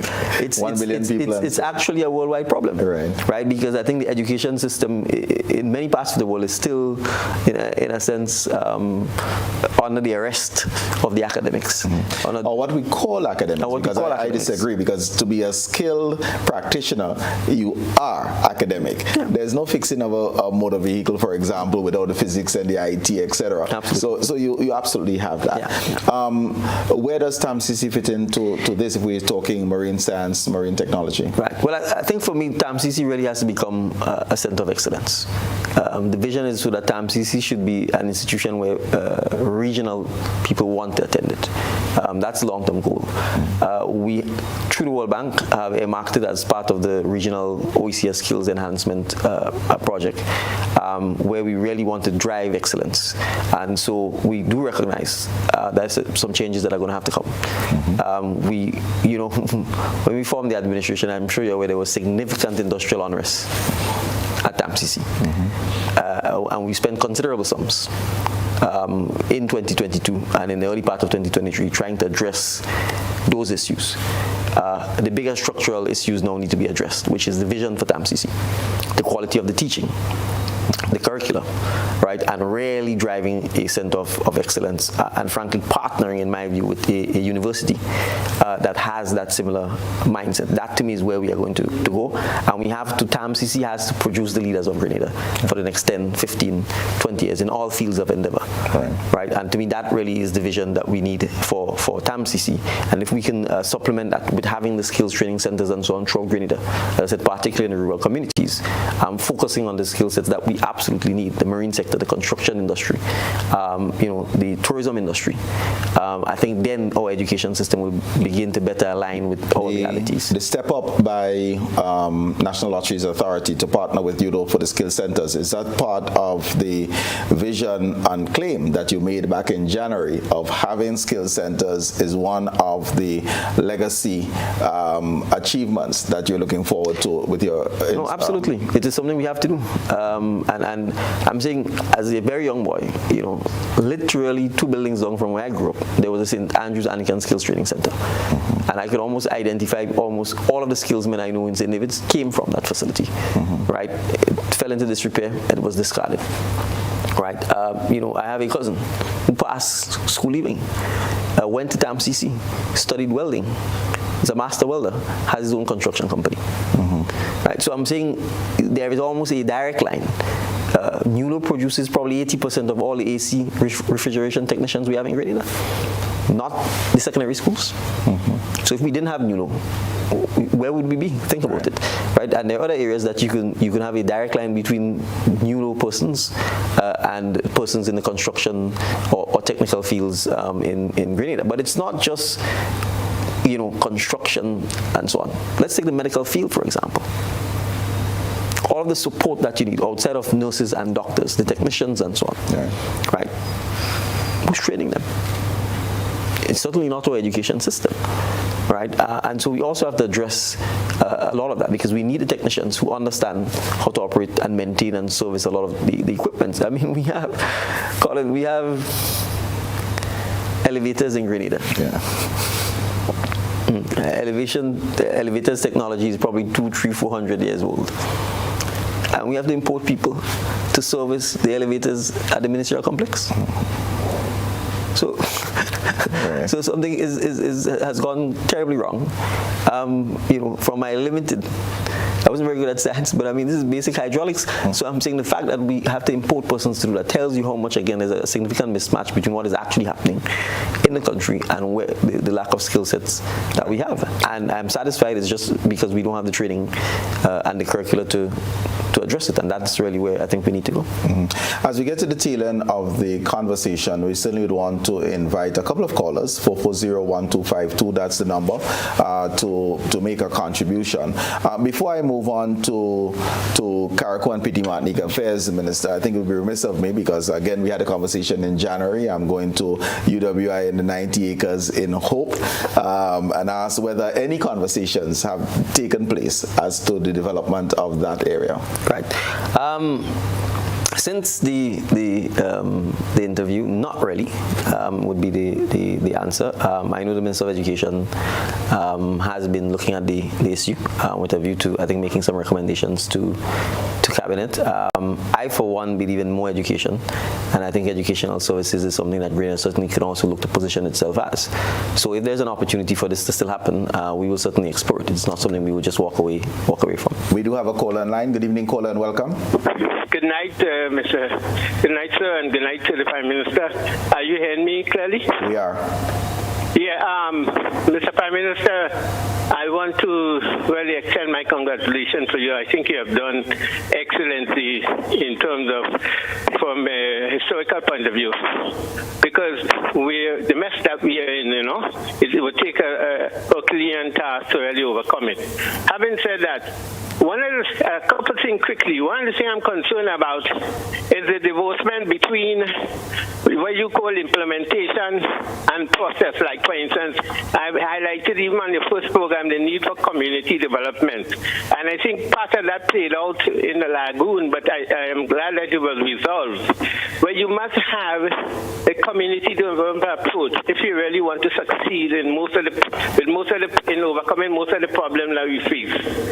Then I also want to ask, what lessons are we learning in terms of, as MIT does some of the outstanding work they're doing, we don't really take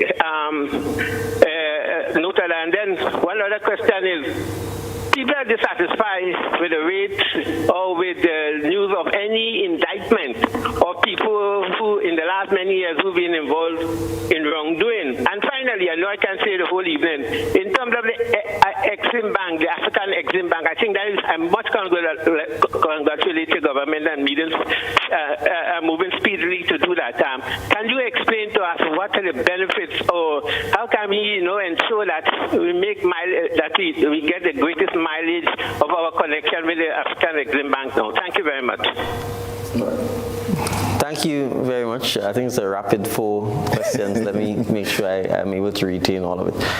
Well, thank you, first of all, for the sentiments expressed in terms of the performance of the government. It's appreciated. In terms of the lessons that we learn, particularly through MIT, in terms of community development and the need to have a community development focus, I think I would say with the call, I completely agree with that. Government is not for government's sake. Government is ultimately, the aim is to help develop the communities, the society, and the country as a whole. And so we completely understand that we have to have buy-in from the community. We have to have, almost from the design stage, the involvement of the community. One of the lessons I personally have already learned is that because there has been, to a large extent, so much dependency on government, sometimes when you try to get the community involved, it is actually a lot more difficult than you would expect, because you think you want to do something that's for the benefit of the community. It's obvious it's for the benefit of the community, and you kind of wonder why, even when you go to the community and you speak to persons, they're not more willing or prepared to come forward. And I think part of it has just been the culture. Right. It's not something that has happened, and maybe when there is consultation, there is a sense that this is just almost trickery to say you consulted and then you just do whatever you want in any event. So it will require some patience, but I think from a design point of view, it is important to ensure from as early as possible that policies which are designed to impact the community, particularly on a ground level, that you have the buy-in and you have the involvement and input of the communities. And where, for example, there might either be reluctance to get involved, or where it's not happening as the way you like it, that we should be able to find out why and do some research as to what are the challenges impacting the communities. And so that is something that's ongoing, and I think the caller is onto something by identifying that is something that has to be crucial as we continue to try and ensure we improve on our implementation rate. In relation to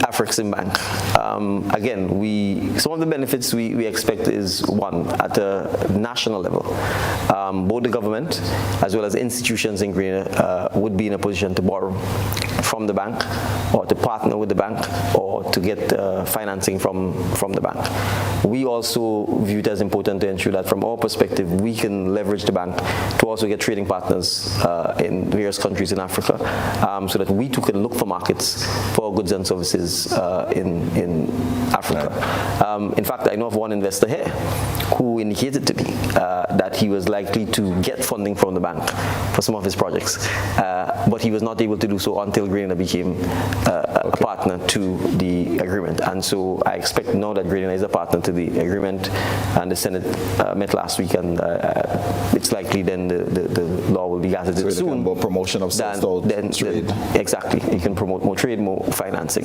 And when the Afrexim Bank visited, they actually came with investors who were interested in potential projects in Grenada. But again, they could not do so until we in fact became partners to the agreement.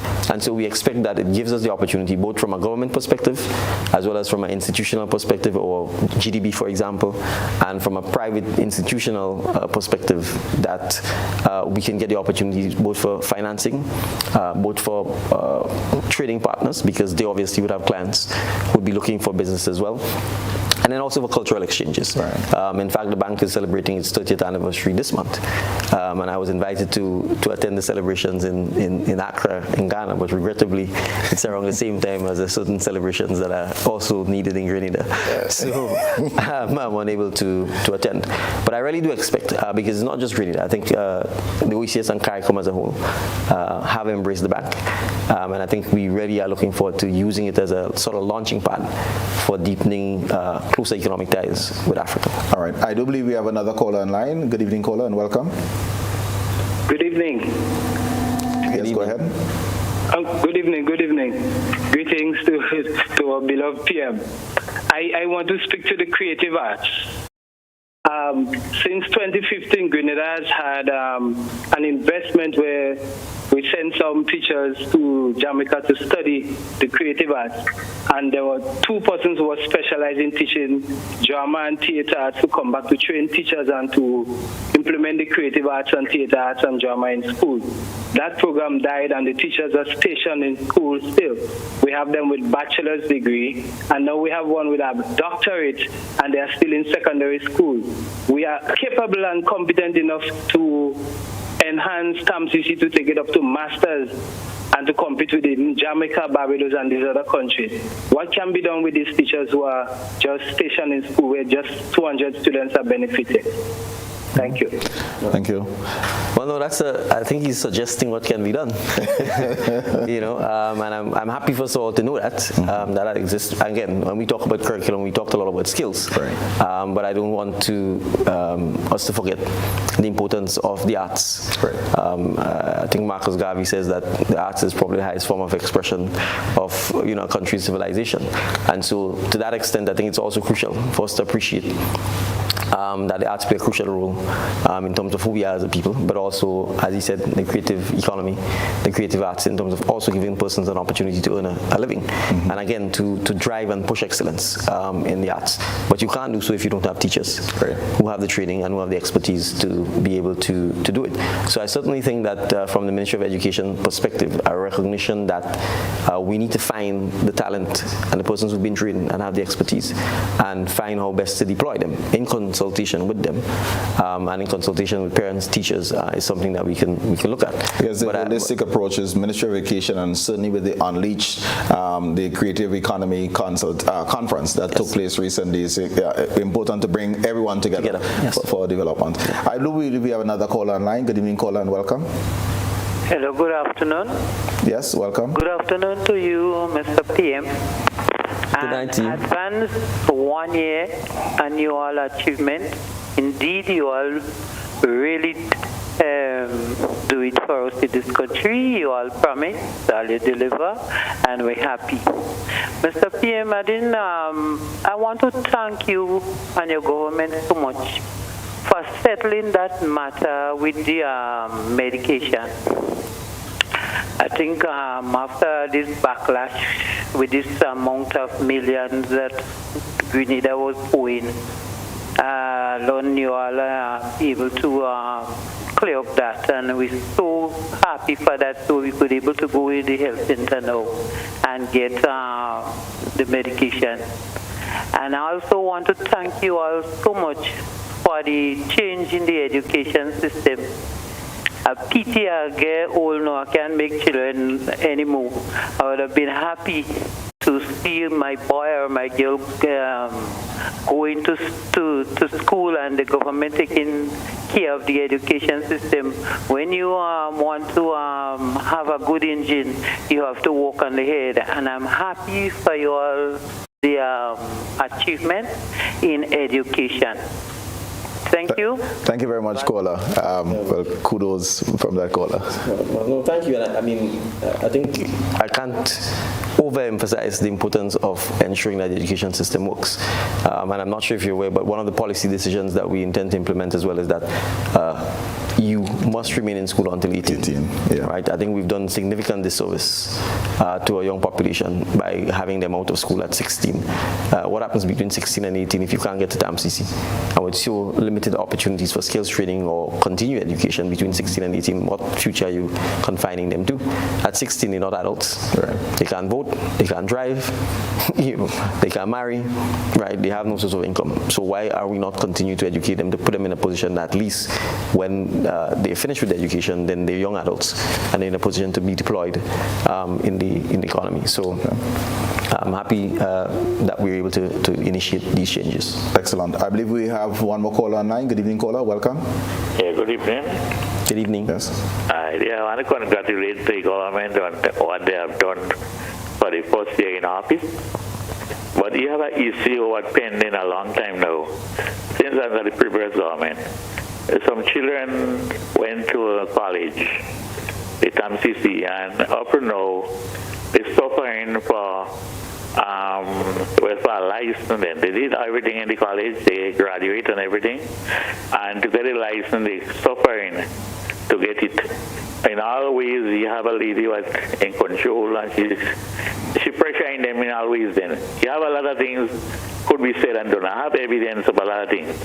I would like to know what the Prime Minister could do for it for us, please. Well, all right. Caller, I appreciate, and probably this one is an offline appeal that can go firstly to the administration of TAMCC, certainly to the Ministry of Education. Prime Minister, I believe the reference here is one to the pharmacy program as they speak of licensing. But caller, if I can advise, the administration of the college and Ministry of Education is probably the most important place to place this particular observation. So that would be my direction. I know you wouldn't have specific knowledge on it. My multiple hats that allowed me to have some insights into where this one was coming from. All right. Well, thank you. I was going to ask, he didn't say what aspect of field that the children graduated or from, so I wasn't sure. So thank you. Okay. All right.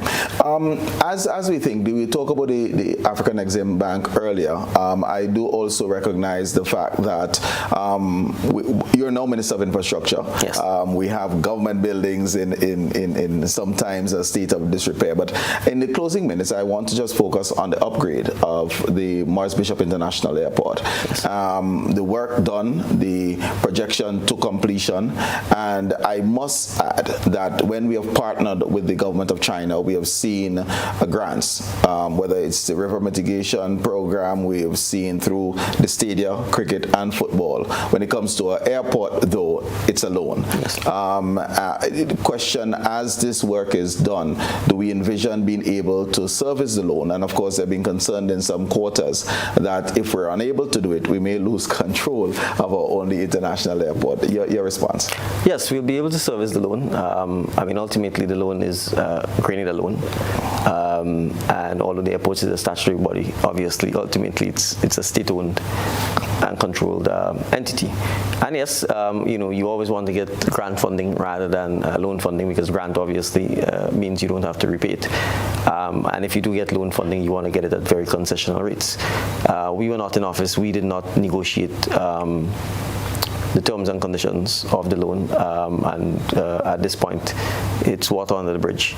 I think what is important for us is that the project is finished as much as possible within budget and to a high quality and degree of work. I mean, obviously, by the time we got involved, the project was significantly advanced. I think the China Harbour Company is quite keen and eager to, in fact, complete the project as quickly as possible. To a large extent, the project was really for the runway, a bypass road, air bridges, and it now includes some aspects of the renovation of the tarmac or the parking area, and of course the building to the top side. The airport itself was never part of the project. And that is, in my view, regrettable, because I think the airport itself is 40 years old. And that is really what needs significant work and significant improvement. The Airports Authority has already begun to commission architects to look at the state of the airport. In fact, the public may not be aware, but we are not using significant space at the airport because of the condition of the airport, whether it's mold, whether it's lack of repairs, etc. And that's mind-boggling if you have a $60 million project that it doesn't include the actual airport, the actual building, the actual terminal. And that's kind of what we've inherited. You talk about government buildings, it's basically decades-long neglect. Decades-long non-maintenance, decades-long non-repairs. And so you literally have sick buildings all over. And obviously we have to appeal to workers to be patient, because we didn't create the situation, and in many respects they sat and kind of watched it happen over the last 20 years. But we are not going to make excuses. It is what it is, and we obviously have to devise the necessary programs, the necessary maintenance, the necessary rebuilding in some instances to get the buildings back to a stage where they could be used. And it is going to come at significant costs to taxpayers, because there's been no plan, there's been no fund in place, and the government finds itself having to rent office space all over the place at, frankly, market and maybe even above market rates, simply because to some extent people can hold us to ransom. And in many instances, workers, we already have in place a situation where workers are permitted to go home at 2 p.m. simply because the building gets too hot or the ventilation is too poor for them to be able to function effectively, and obviously the health of the workers are paramount. So it is a significant challenge, as I announced in the budget, that we may need as much as $1 billion, frankly, to address the government buildings. We have to do some significant consolidation as well, because there's no plan. We're all over the place. And so that is part and parcel of what we're looking at. And that includes the state of the airport as well. But the airport is the gateway to and from Grenada. And when you land at the airport, you should really feel, okay, I'm in a special place. And I think we could all accept at this point in time, when you enter, it doesn't give you that feel. But I know the chair of the Airports Authority and our team are committed to beginning to address that. And I really do expect in the next 18 to 24 months, you will begin to see, with no loans, anything comparable to the size of the loan that was taken, that we will begin to improve and modernize the airport. You took on Minister of Infrastructure. What was the inspiration on that one? Well, I think, the Ministry of Infrastructure is key to the functioning of the government, and it's key to the functioning of the country. And infrastructure consumes the largest part of the government's capital budget, almost the entire capital budget.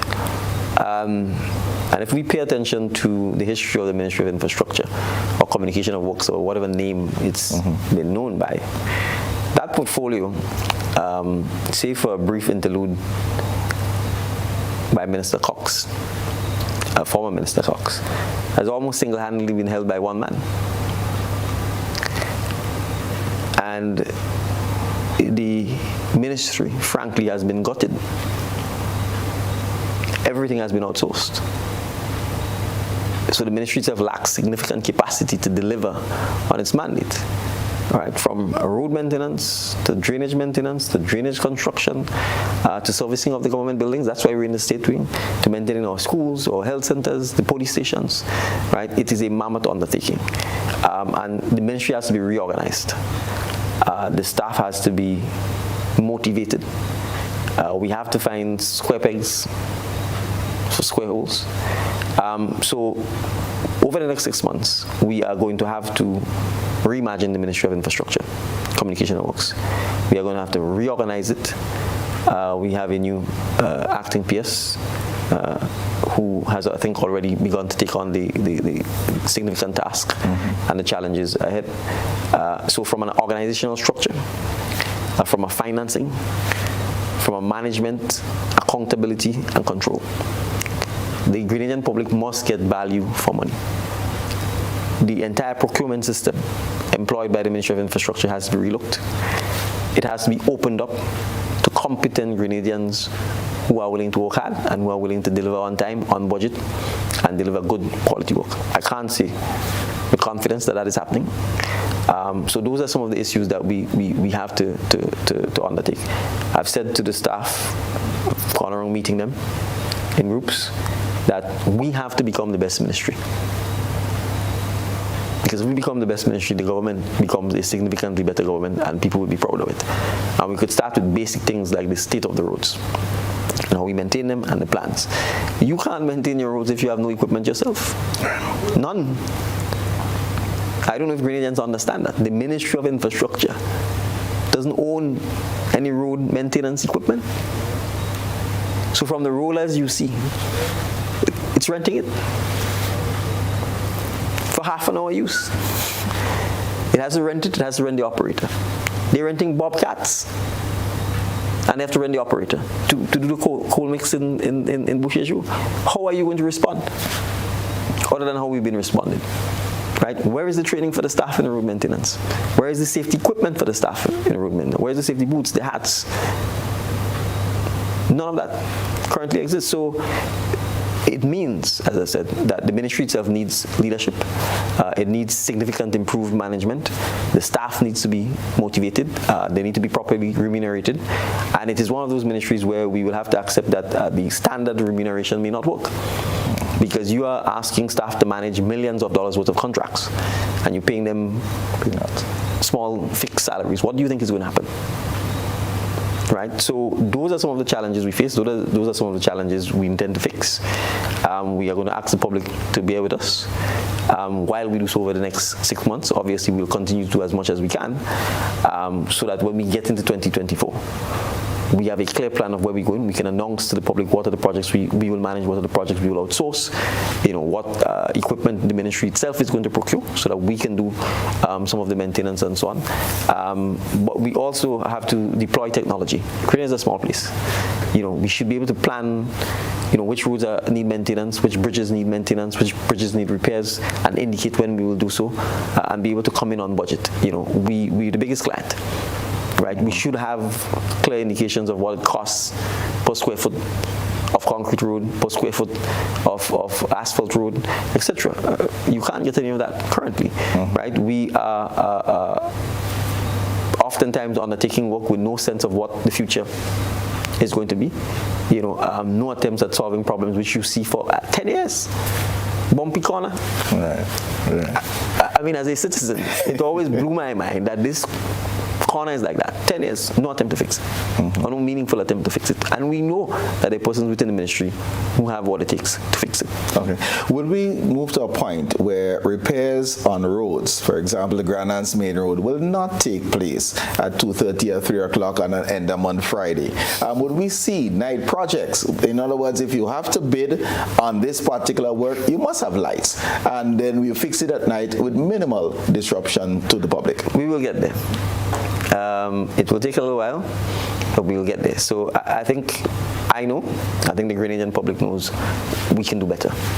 We must do better, and the aim is to do better. So I think when it comes to a lot of those issues, as I said, we need, I think, a 6-month turnaround period to address the structure of the ministry, to address the compensation, to also do a human resource audit, to get a clear sense of where we are lacking in terms of competencies, go out and find and procure the competency, and then basically to use the terminology of the creative economy, then unleash the Ministry of Infrastructure so that it can really do what it needs to do, and so that the persons who work there can feel proud of being a part of the ministry, and so that the public itself can feel proud of the ministry.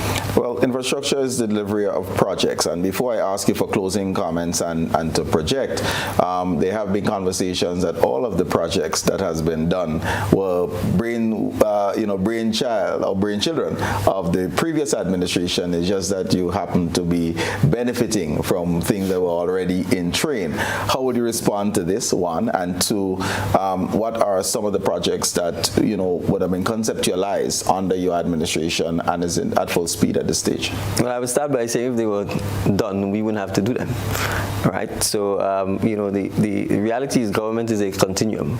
If you take office and you simply decide to stop everything you meet, you will grind the country and the economy to a halt.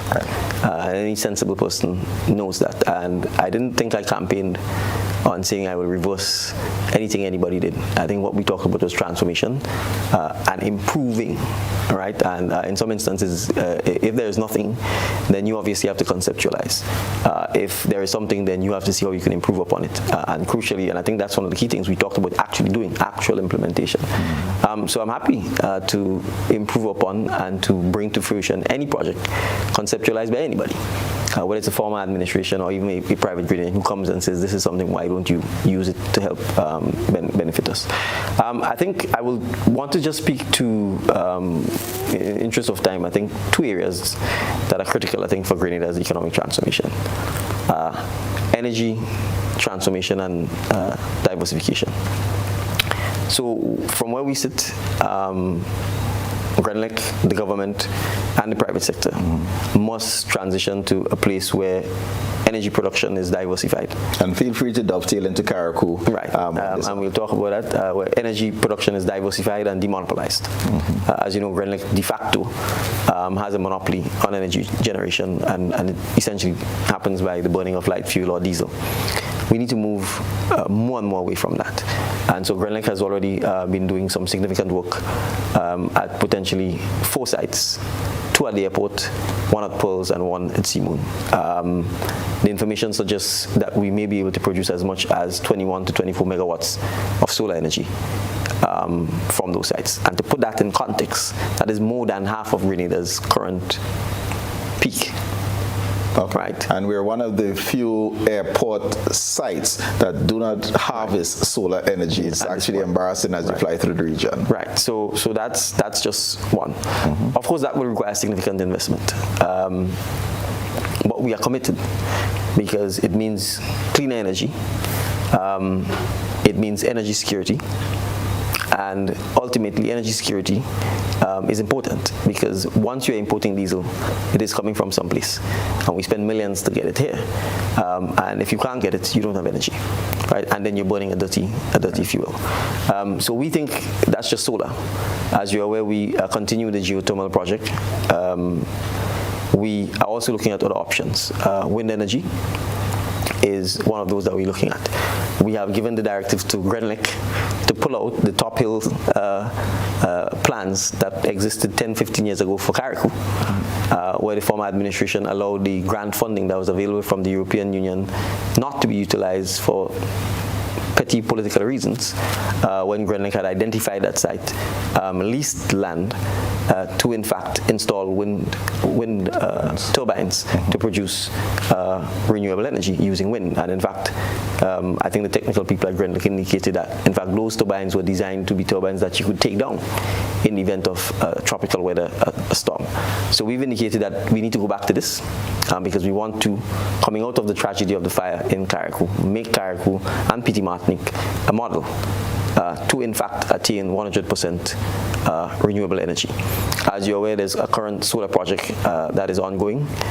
We have indicated to Grenlec in light of the fire that they need in fact to work closer with the contractors, the Ministry of Renewable Energy, to make sure that this project comes to fruition and to make sure that in fact we can even scale the project up. So we expect in the coming week that Grenlec will be visiting Carriacou to look at the site to see whether or not more solar panels can be put in so that we can get more solar energy. And whatever other changes technically that needs to be made in terms of the ability to receive the energy from the grid is going to be critical. So what we want to get to the point is where in Carriacou and Petit Martinique, it is renewable first and the diesel is the backup. Okay. Right? And I think that will in and of itself dramatically change the landscape in terms of our energy security, in terms of cleaner energy, and hopefully cheaper energy, because the cost of fuel is one of the major constraints to the cost of energy in Grenada, because we're importing diesel and we have no control over the price. We are in the embryonic stage of looking at our transportation system. And it's interesting because if you look at the consumption of diesel and gasoline, which we import, as much as anywhere between 40 and 50% is actually related to the transportation industry. Right? And that is, and if you look at the petrol tax and the revenue generation the government generates from the petrol tax, you will also see clearly how much petrol is consumed by the transportation industry. And what is the transportation industry doing? We're burning diesel and gasoline. So Grenada itself also has to begin to transition to electric vehicles. But there's no point in transitioning to electric vehicles if you're getting the electricity from burning diesel. Right? So we have to be generating electricity from renewable energy. Although it's the embryonic stage, we actually believe that a decided and decisive policy shift to electric vehicles could also have dramatic implications. One, for the level of congestion on our road. Two, for solving the transportation woes we have. And I think it's a great opportunity for our private bus owners to work with the government to in fact transition into electric vehicles and to be able to have transportation available to all our citizens throughout the countryside, not just the urban hotspots, and at the same time reduce our carbon footprint and reduce our dependency on the imported diesel and the burning of that to continue. So I give these two, energy transition, how that is linked to transportation, how that is linked to our energy security, to say those are some of the areas when we talk about transformative areas that we will be focusing on, because we think it has the opportunity to significantly improve the livelihoods of Grenadians. Now, one of the things that is important, and I will stick to the transportation a little, we have to appreciate that Japan, Germany, Europe, South Korea, America are going to stop producing what you call them combustible engines very soon. I think in the case of Japan, I think by 2030. But there are millions of these combustible engines on the road. What do you think they're going to do with the vehicles? Right. Well, we'll have a new import. They'll be dumping them. And we'll be stuck in yesteryear. Right. And so from a policy perspective, we have to stop that. Our roads are already over-congested. I think last count there are as many as 80 to 90,000 vehicles in Grenada. Almost one for every person. Right? Our road infrastructure was not meant to handle that. It cannot handle it. And you're already seeing the impacts of congestion. You're already seeing the impacts of the traffic jams. It is easier to walk in Grenada to get to where you're going than it is to take a vehicle. But there's an opportunity for us to stop that trend and to reverse it by actually moving to electric vehicles. And so that's one of the things that we will certainly be looking to engage and consult across all stakeholders with, because obviously we'll have to build out the infrastructure for that to happen. I'm very excited about this because I really do think it has the ability to transform and for us to leapfrog and not allow ourselves to be caught with our pants down where people continue to dump things that they no longer want or no longer use on us. But we have to obviously ensure that we solve the transportation situation, because people will continue to be tempted to buy a vehicle, a combustible engine vehicle, to get around Grenada simply because there is no public transportation system that is adequate. But I think there's an opportunity for us to partner and support, and I want to make that clear. I'm not advocating for the government to get involved necessarily in the public transportation system as an operator. But what we want to do is to partner with those who are already there and to encourage others to get involved, on condition that if we partner with you and we support you, whether it's in the form of fiscal policy concessions, whether it's in the form of helping you get the renewable vehicles and so on, that we will have adequate transportation throughout the length and breadth of Grenada. Because our tourism sector, for example, is significantly negatively impacted by the fact that at 6 o'clock you can't get any public transportation. Commerce in general. Commerce in general, right? So you can't even have shift systems because people don't know how they're getting home. So we believe it's a wonderful opportunity for us, and I will, the Transport Commission has now been constituted. It's in the process of being set up. We have to get staffing. So literally, we met a blank slate. We have to get staffing, so we're working on the HR side over the next 6 months to the end of the year.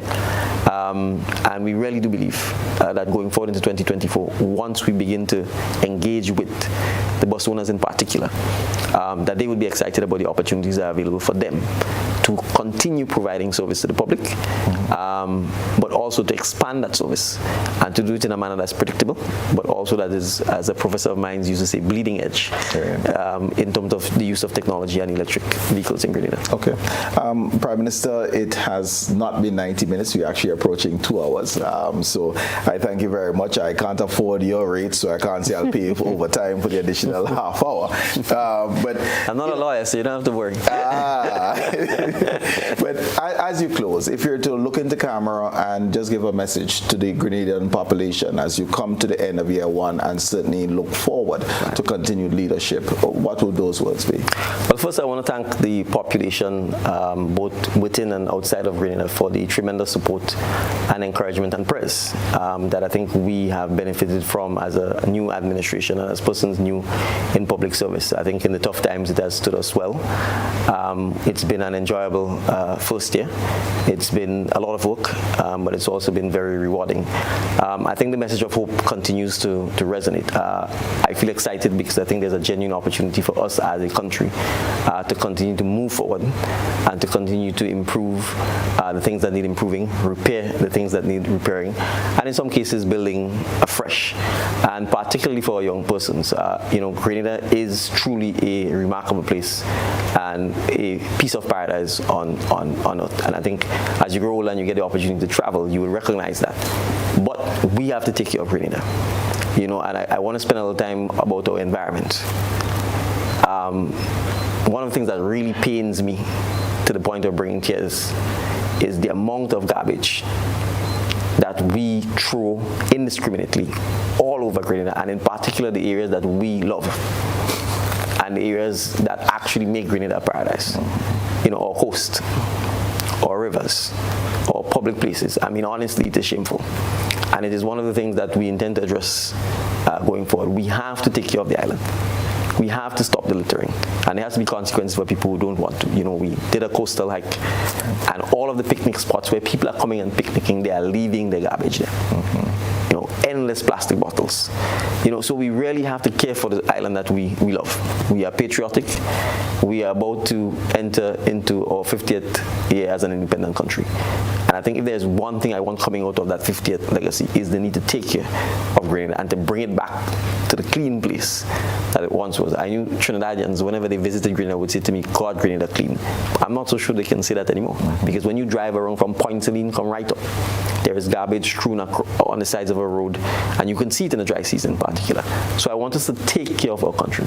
And as we go into our 50th year of independence, to remember that we have to leave Grenada for another generation of Grenadians 50 years from now.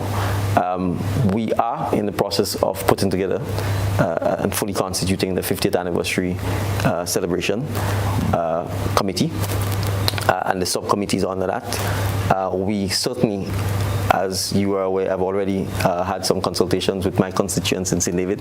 We don't just want it to be a national event. We want it to be a parish-based and constituency-based event. We want community involvement, and as the caller earlier said, community development arising up to the 50th anniversary celebration. I think it's going to be an exciting time. It's going to be a grand time. I think it's going to be a time for Grenadians to stand proud, because we have accomplished some remarkable feats, comparatively speaking, when you look at our size, geographically, when you look at our population, when you look at the fact that we've only been an independent nation for 50 years, when you look at our performance regionally and on the international stage, we have many, many things to celebrate and to be proud of. We've also had some tragedy and some tough times, but I think coming out of those, it has certainly made us better, stronger, I think wiser. And so we really do deserve a grand 50th anniversary of independence celebration, not just on the 7th of February, but I think for the entire year ensuing thereafter. And I'm just happy to be the Prime Minister at this momentous occasion in our history. Excellent. So thank you very much, and I look forward to the next second year of serving the people of Grenada. Prime Minister of Grenada and Member of Parliament for the constituent St. David, thank you so very much for joining us on Beyond the Headlines this evening. And to you viewers who have been with us for the last 2 hours, thank you so very much. It was an absolute pleasure hosting you, and look forward to being with you again 6 days, 22 hours from now. It's Beyond the Headlines. Take good care. Godspeed. Yeah, cool.